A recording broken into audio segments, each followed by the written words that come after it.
What is up, YouTube? Dottz Gaming here, and today I will be going over with you guys the initial proposed changes for Feral Druids for 7.1.5. The notes were, I think they were data mined. I don't think they were like released by Blizzard. I think they were just data mined by MMO Champion, and a lot of stuff was changed. Blizzard is looking for this little patch here, trying to give specifically in PvP, a lot of utility back to the classes to kind of make the talent choices more interesting, which I'm glad this is how they're going about it. I think the PvP talent tree was largely unutilized in the beginning of the expansion, but it seems as if they are going in the right direction now, trying to give us more interesting choices. So they also did change up some talents for some other classes, but I'm going to be focusing on Feral Druid today, being that that's the class I play right now. And just to say, talent choices, nothing really changed. There was some data mine stuff about Brutal Slash and Moment of Clarity, but it just seems that it looks like, according to the data mines, that they're switching columns, which wouldn't really make much sense. And even if they did, they're on the same tier anyway, so nothing changes, and the spell tooltips look pretty much the same. But I'm going to go over with you guys the PvP talent changes now and what the new tree is going to look like, or at least how I interpreted these data mined notes, because they are a little messy. So I'll go over what I think about each talent and what I think about the whole tree, like as a whole. So abolish corruption, first one. It heals a friendly target for 5% of their maximum health and removes all curse and poison effects every 2 seconds for 6 seconds, and that replaced Leader of the Pack, which was absolutely trash, where Shred healed nearby allies within 10 yards for some arbitrary amount. So abolish corruption, I think, will have its place. I think that against a assassination rogue team or against a warlock team, this definitely could be useful to remove agony and to remove poisons from rogues. But outside of that, I don't know how much better it's going to be compared to Protector of the Grove, because Protector of the Grove is super strong, which, if you don't know, it causes your regrowth on allies to automatically crit and then reduce the cast time of all subsequent regrowths by 50% for 6 seconds. And that's really, really strong to our off healing. So we're going to have to see if this is going to be more beneficial than having Protector of the Grove, especially because having this puts remove corruption on a cooldown, an 8-second cooldown, and that you might not have it when you need it to remove a curse and a pinch such as Hex. But we shall see. It's an interesting talent, but I don't know if it's going to beat out Protector of the Grove. So Earthen Grasp is entangling roots are no longer dispellable. Definitely going to be an interesting choice against melee comps. I think it'll be really, really good for appealing. I am not sure how it's going to pay. I'll go over what it looks like on the talent tree later, but I definitely think that this will be a good option once you get your artifact talent, where it reduces the chance for entangling roots to break. And then if you couple that with this, where they can't be dispelled, this is going to be amazing for peeling melee. It's just going to be really, really good. I think it's an interesting talent. Now, this has to be a dating mining error. It has to be, because this is broken. You deal 500% physical damage and incap the target for 8 seconds. Any other damage other than bleeds will cancel this effect. So and this is on a 6-second cooldown. And now, if you didn't notice, now maim no longer will cost combo points. So it'll just, for 35 energy, you can incap a target for 8 seconds on a 6-second cooldown and deal 500% physical damage. I think someone on the forum said that would be like getting hit for like around 300k and getting incapped for 8 seconds. So if you could coordinate with your team to, let's say, not put dots on the healer except for you, you could walk up, rake, shred, rip, and then maim. You'll have full bleeds rolling. You will have maimed them for a stupid amount, and they'll be CC'd for 8 seconds. For 8 seconds. That has to be a data mining error, and if it's not, I don't see this going through, because this will be such a strong choice. But we shall see. Now, this next one's pretty interesting. Ferocious Wound. Ferocious Bite reduces the target's maximum health by 10% for 12 seconds, stacks up to 3 times. So you're going to have to pray that this is it's not unique, or it is unique. One of those two. Because if you could then run double Feral and have each feral run Ferocious Wound, you'd be able to reduce someone's health by up to 60% for 12 seconds. So you have to pray that this debuff, you can only have one of this debuff active on a target at a time, and it's not stackable from 2 different feral druids, otherwise this will be broken. So hopefully Blizzard can see that and not make them 2 separate ones from separate feral druids stackable. Otherwise, I could see that being a huge problem. Fresh Wounds just got moved to a different column in a row. I'll go over that in a second. Now, Malorn's Swiftness. Your travel form movement within a battleground or arena is increased by 20%. So I think inside of a instance PvP, your travel form is a 40% speed increase, and this will bump it up to 60. And you always move at 100% movement speed while in travel form. Now, this kind of confused me a little bit at first, but the way I interpreted this, and I also asked my friend about it because I was like, what? You always move at 100% movement speed?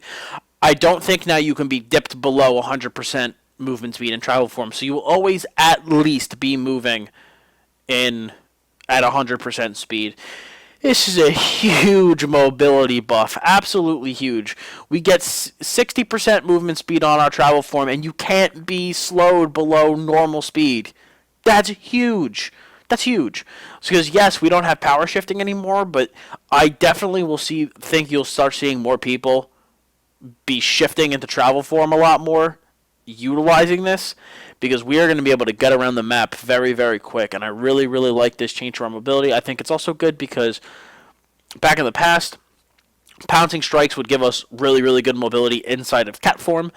But I think giving us Malorn's Swiftness and giving us really good mobility outside of cat form, it kind of balances out because this mobility is really strong, but it costs us, the global to change to it and then the global to change to cat form. So, no, it costs us a full global total. So I think that might balance it out. I don't know if it's this 20% extra movement speed will be too much, but I like the extra movement speed we are getting. I think it's going to be really, really nice. I do plan on taking this.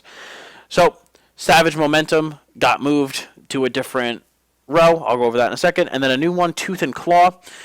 Maximum health while in bear form increased by 20%. Being attacked while in bear form increases your damage by 5% until cancel stacks up until 3 times. Don't really know how I feel about this. It's going to make you a bit tankier inside of bear form. Could pair well with Guardian Affinity, I think. But based on the row that it's on, I don't know how often I will be taking this. I don't think I will be very often personally. But I definitely think it's an interesting choice, and we'll have to kind of see how it plays out once it's released.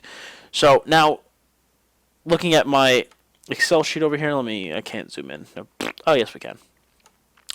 This is what, from my interpretation of these notes over here, this is what our new tree is going to look like. You're still going to have the Medallion, Adaptation, Relentless, Hardiness, Reinforced Armor, Sparring. You'll have Tooth and Claw, Protector of the Grove, and Abolish Corruption on the same row. You'll have Savage Momentum, Freedom of the Herd, and Malorn's Swiftness on the same tier. Because I think that's right. Savage Momentum, please let me see it. Honor level 6, yeah, I think that's right about here. Then you'll have King of the Jungle. What was this again? Enraged Maim, and Earth Grab here. And then you have Fresh Wound, Ferocious Wound, and Rip and Tear. So I definitely am still probably going to run Adaptation. I know a lot of the higher ranked Feral Druids I always see run Adaptation, so that's what I've been running personally. I don't see that changing, especially because it hasn't gotten any alterations. Same thing with Reinforced Armor. I'll run that most of the time unless it's double physical melee. Now between Tooth and Claw, Protector of the Grove, and Abolish Corruption, I think it's going to be interesting because Tooth and Claw is a more selfish talent.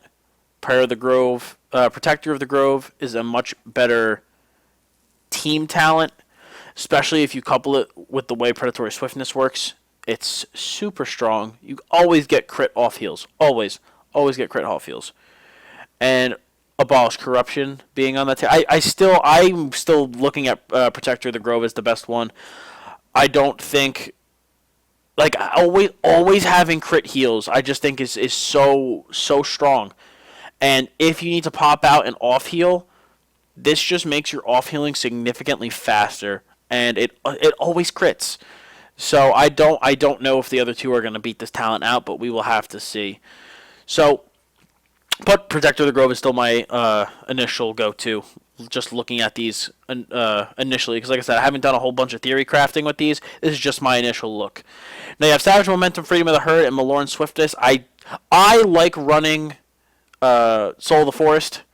So for me, I don't feel much of a huge need for Savage Momentum. I feel like I have enough energy as it is.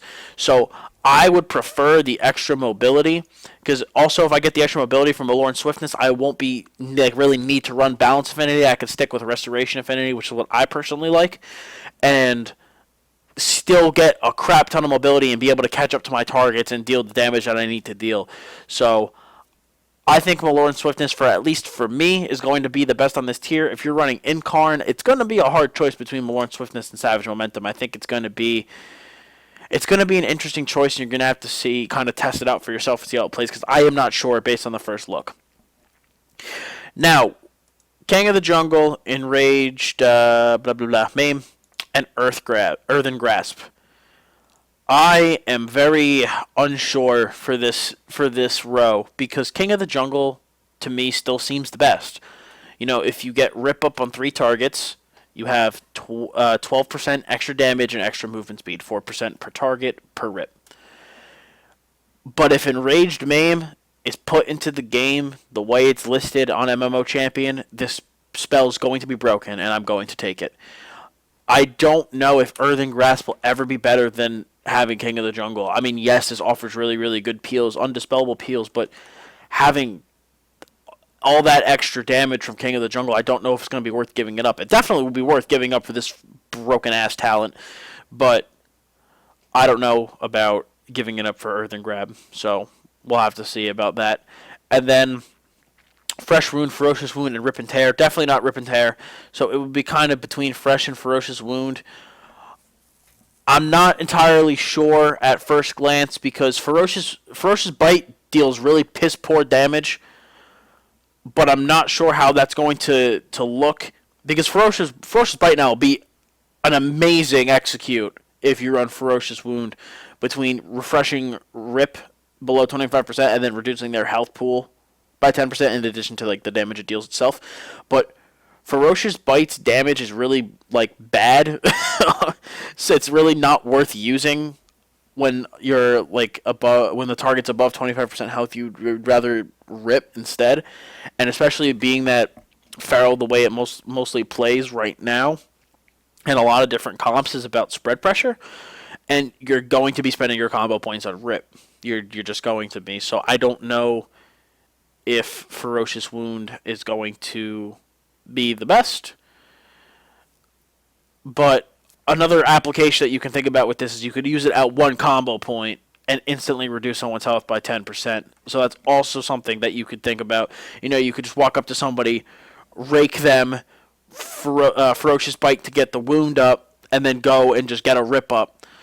But I don't know if that's going to be more beneficial than the extra spread pressure you get from Fresh Wound with the extra combo point and from the basically auto crit when you rake a fresh target.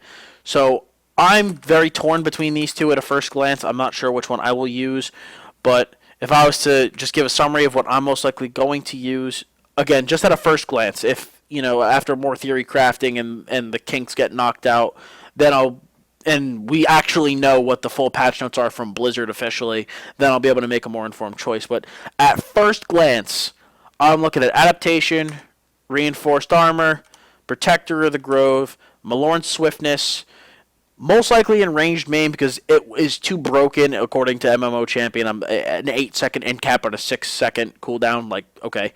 And then either Fresh or Ferocious Wound, I'm not entirely sure here.